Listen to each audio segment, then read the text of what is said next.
During the takedown of the Mafia in New York, the FBI only started making real progress when they stopped going after the Mafia goons, or soldiers as they called them, and realised that they needed to direct their investigation towards the bosses, and even focus their attention on an organisation called the Commission, made up of all the bosses working together. For early investigators, it seemed a bit unbelievable to theorise that the bosses were so organised, and even more unbelievable that they conspired together in the Commission to govern evil affairs of the Mafia right across the United States. Obviously, their fingerprints were never on any of the dirty cash, or the murder weapons. They were never present at the scene of the crime, but after much blood, sweat and tears, the FBI were able to successfully pull all the cases together, break up the Commission, and put the bosses behind bars. Now, today, in a time when conspiracy theory is probably at an all-time high, it might not seem that unbelievable to many people that the unseen hand of the devil is at work in the world. The truth is, though, that his affairs are not governed by the Mafia, or the Illuminati, or the Bilderberg Group, or the Rothschilds, or the Rockefellers, or Bill Gates, or George Soros, regardless of what good or evil those groups or people may or may not have committed. There is not some chain of command right up to the devil himself. The Bible, the New Testament, doesn't teach that at all. The devil, of course, does exist, but he doesn't just conspire with high-level crime syndicates. He conspires with all of us, and tempts every one of us, including you and me, to conspire against God. Let's read about the conspiracy against the Apostle Paul in Acts, chapter 23, verses 12 to 22. The next morning, some Jews formed a conspiracy and bound themselves with an oath not to eat or drink until they had killed Paul. More than 40 men were involved in this plot. They went to the chief priests and the elders and said, "We have taken a solemn oath not to eat anything until we have killed Paul. Now then, you and the Sanhedrin petition the commander to bring him before you on the pretext of wanting more accurate information about his case. We are ready to kill him before he gets here." But when the son of Paul's sister heard of this plot, he went into the barracks and told Paul. Then Paul called one of the centurions and said, "Take this young man to the commander. He has something to tell him." So he took him to the commander. The centurion said, "Paul the prisoner sent for me and asked me to bring this young man to you because he has something to tell you." The commander took the young man by the hand, drew him aside and asked, "What is it you want to tell me?" He said, "Some Jews have agreed to ask you to bring Paul before the Sanhedrin tomorrow on the pretext of wanting more accurate information about him. Don't give in to them, because more than 40 of them are waiting in ambush for him. They've taken an oath not to eat or drink until they have killed him. They are ready now, waiting for your consent to their request." The commander dismissed the young man with this warning: "Don't tell anyone that you have reported this to me." The Apostle Paul probably felt quite rattled at this point. I get that impression from the Lord's reassuring promise to him immediately before this. "Take courage, as you have testified about me in Jerusalem, so you must also testify in Rome." It seemed pretty unlikely that he was going to be released anytime soon. Whatever process might eventually lead to his release was going to be a slow and drawn-out one. The Romans weren't even clear on why they were holding Paul prisoner at this point, other than at least for his own protection, which they had only recently discovered he was afforded by right of his Roman citizenship. The Jewish Sanhedrin, the Jewish ruling council, also couldn't decide what Paul was guilty of, if anything at all. In the previous section, we considered how Paul's statement about the resurrection had caused division between the Pharisees and the Sadducees. Some Pharisees stood up and shouted, "We find nothing wrong with this man." Whatever would eventually be decided, it did not look like it would be decided anytime soon.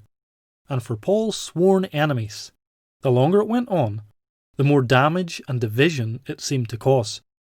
As Paul would get a platform to speak and preach his message about Jesus, to his enemies there was this very real danger that he might convince others to believe and follow Jesus too. Clearly, Paul had to be stopped. This conspiracy, it made sense. The conspiracy itself is pretty considerable. Luke tells us in verse 13 that more than 40 men had taken the oath not to eat or drink anything while Paul remained alive. Then obviously from verse 14, the chief priests and some of the elders were involved too.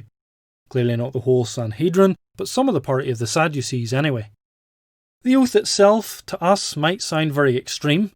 This wasn't going to be a kind of bloodless assassination, like with a poisoned drink perhaps. There was nothing calm or calculated about this. 40 men, clearly racing against the clock to have Paul got rid of as soon as possible. Not so much that they might get the job done and be finished in time for afternoon lunch, but that they just had to get rid of him while they had the strength left in their bodies to fight. The very fact that there was at least 40 of them meant that they had intended to have enough force to overcome the handful of Romans protecting Paul and get the job done before reinforcements arrived. They say to the chief priests, "We have taken a solemn oath not to eat anything until we have killed Paul." But they would have been well aware that they probably weren't going to get much of a chance to get back to eating something afterwards either. As far as most, if not all of them were concerned, they had already had their last meal. Their dying desire, their death wish, was to have Paul destroyed, even if it meant self-destruction. Perhaps Paul's nephew in the story here, his sister's son, was in Jerusalem studying to be a Pharisee, like Paul had done himself when he was a boy. It's hard to know exactly why he was there, how he heard about the plot, why he was on Paul's side. It seems that Paul's family had mostly turned against him. Paul writes in his letter to the Philippians that for Christ's sake he had suffered the loss of all things. His family, wealthy Roman citizens, had cut him off. Perhaps Paul's nephew heard about this plot because it was some of the family members who had taken the oath. Why's Daddy not having dinner?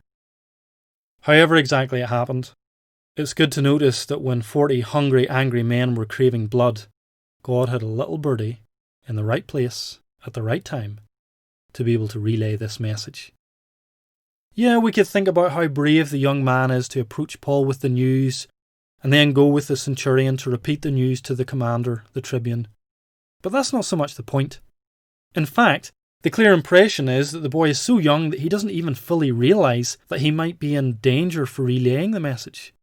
The word translated young man can describe anyone up to 40 really, but from verse 17 Paul asks the centurion to take the young man to the commander. He doesn't tell his nephew to make his own way, so he probably was shy enough to need the escort. And we read in verse 19 that the commander took the young man by the hand and led him aside. I can't imagine that he would do that if he wasn't a young child. Even more so, from verse 22, that the commander has to warn the boy not to tell anyone, shows that he was young enough to act in innocence. He was God's little birdie in the right place at the right time. And so, God's will for Paul to head to Rome would not be thwarted. Men conspire, but God's plans overrule. In the story, we might wonder what happened to the 40-plus conspirators. Well, it's unlikely that they starved to death or died of dehydration. According to the Mishnah, that's the Jewish oral tradition, if you had taken an oath like this one, vowing not to eat or drink until such a thing should happen, if circumstances changed beyond your control, like they did here, you were relieved of the vow. So how it all worked out in God's will wasn't just in Paul's interests, it was in the best interests of everyone. Putting ourselves in Paul's shoes. The application is pretty obvious. We can be encouraged that whatever evil schemes are afoot, whatever conspiracies may or may not be at play in this world, that we don't have to panic, because God has His plan and purpose, and nothing will thwart God's plan and promises. In the Old Testament, in the lyrics of Psalm 2, from 1,000 years before Jesus was born, we read these words, "Why do the nations conspire and the peoples plot in vain? The kings of the earth rise up and the rulers band together against the Lord and against His anointed, saying, Let us break their chains and throw off their shackles. The one enthroned in heaven laughs. The Lord scoffs at them. He rebukes them in His anger and terrifies them in His wrath, saying, I have installed my king on Zion, my holy mountain." Men conspire, but God laughs at their plans.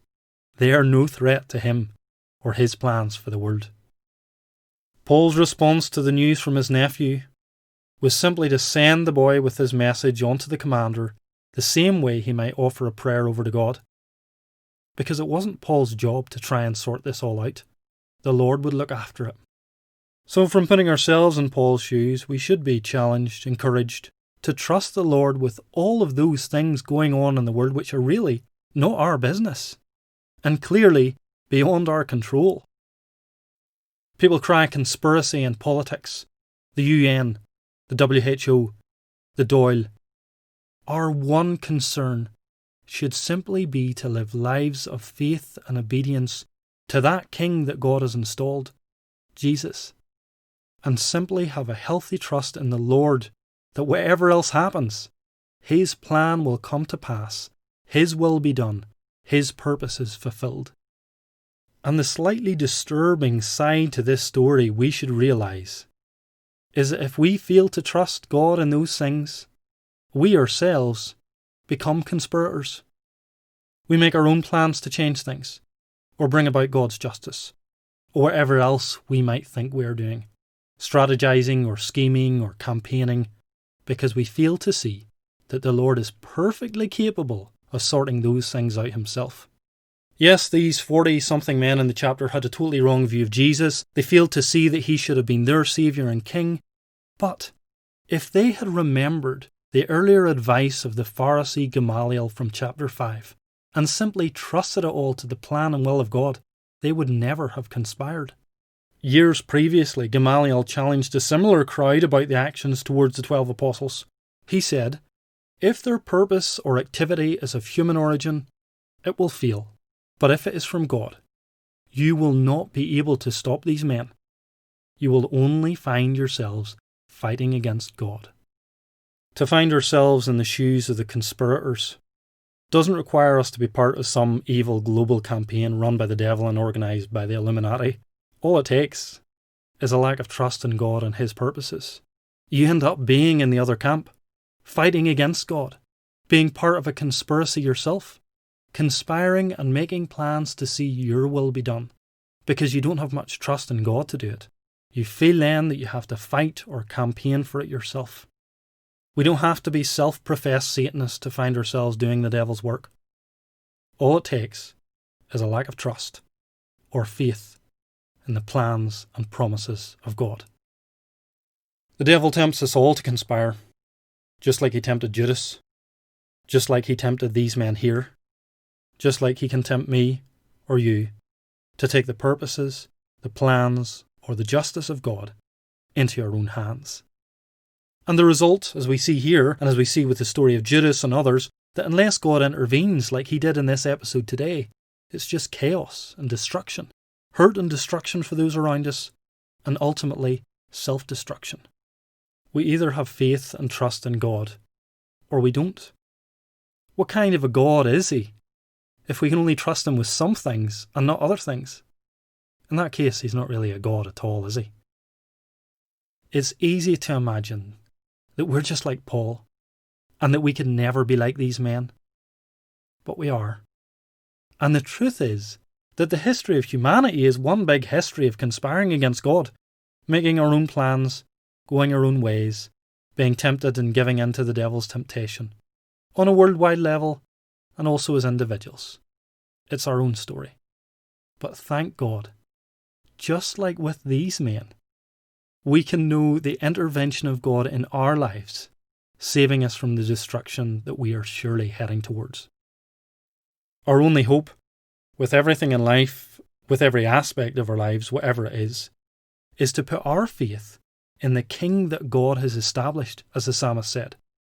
It's to look to Jesus, trust in Him, completely, as Paul did here, for our eternal forgiveness and salvation, and with every seemingly menial detail in our day-to-day lives. Jesus is King. God. We can trust Him to look after any and every conspiracy. And we must trust Him, because He is faithful. He will accomplish His plan and His purposes, just like He did for Paul. He will keep His promises. So trust Him.